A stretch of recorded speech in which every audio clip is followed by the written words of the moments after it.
Hi friends, తోడికోళ్ళ ముచ్చటికి స్వాగతం సుస్వాగతం.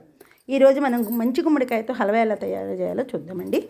ఈ గుమ్మడికాయని మగవాళ్ళు పగలగొట్టాలి, లేదా పెద్దవాళ్ళ చేత పగలగొట్టించవచ్చు. మనమైతే పగలగొట్టకూడదు, ముత్తైదువులు కాబట్టి మా అత్తగారు పగలగొట్టారండి. ఇప్పుడు దీన్ని మనం చెక్కు తీసి తురుముకుందాం. చెక్కు చూడండి, అలా పైన మొత్తం చెక్కు తీసేసాము. ఈ గింజలన్నీ తీసి పక్కన ఆరబెట్టానండి. అవి తింటే కూడా చాలా అద్భుతంగా ఉంటాయి, బాగుంటాయి. ఎండలో ఎండబెట్టి తినచ్చు. ఇదిగోండి, ఇలా తురుముకున్నాము. గుమ్మడికాయ అంతా తురిమేసి మనం ఇప్పుడు బాండీ పెట్టుకున్నాం. పొయ్యి మీద నెయ్యి వేసి,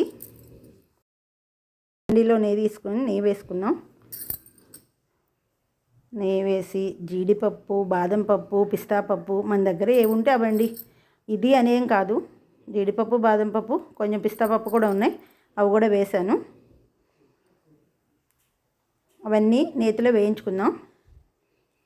కొంచెం ఎర్రడాలుగా వేయించుకొని పక్కకి తీసుకుందాం.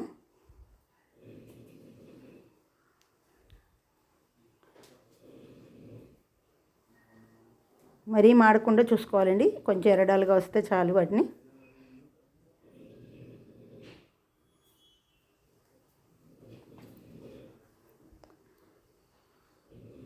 ఇప్పుడు అదే నేతిలో మనం ఆ తురుముకున్న గుమ్మడికాయ ఉంది కదా, ఆ గుమ్మడికాయ తురుముని వేయించుకుందాం.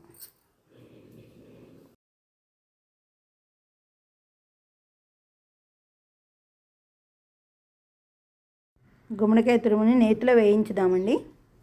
కొంచెం అంటే పచ్చివాసన పోయే వరకు వేయిస్తే చాలు.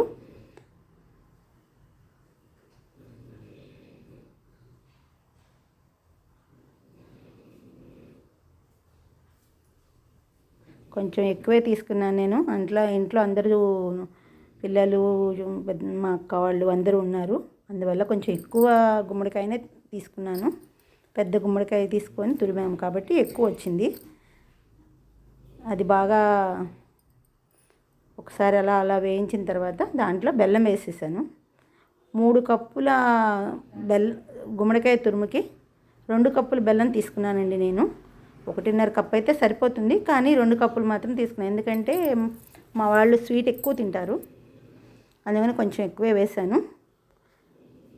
అదంతా బెల్లం కరిగి మొత్తం దగ్గర పడే వరకు స్టవ్ మీద కొంచెం హైలోనే ఉడకబెట్టాను దాన్ని.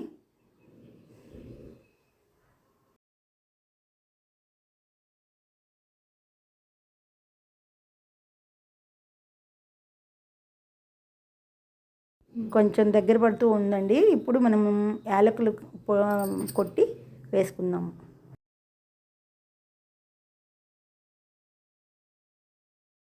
వేసేసానండి.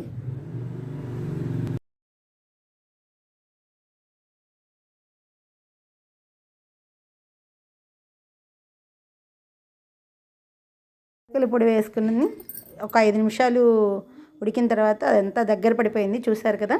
కలర్ కూడా చేంజ్ అయిపోయింది. ఇప్పుడంతా బాగా ఉడికి చిక్కగా హల్వాలాగా అయిపోయింది అనమాట. ఇప్పుడు నేను కొంచెం నెయ్యి వేసాను.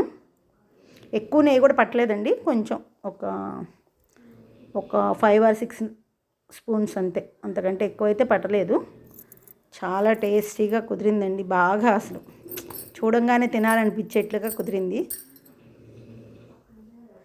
ఇంక ఇప్పుడు దగ్గర పడింది. ఇప్పుడు జీడిపప్పులతో మనము పైన గార్నిష్ చేసేసుకోవడమే. వేయించిన జీడిపప్పులన్నీ పక్కన పెట్టుకున్నాం కదా, అవన్నీ ఇప్పుడు వేసేసాను.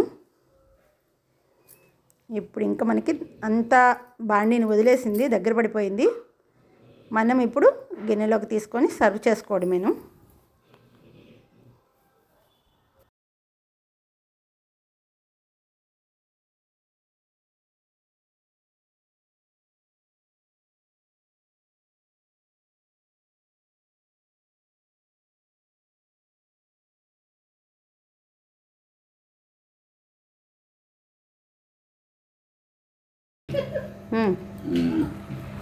ఏంటమ్మా ఇది? గుమ్మడికాయ హల్వా బాబు గారు, ఒకసారి టేస్ట్ చూడండి ఎలా ఉందో.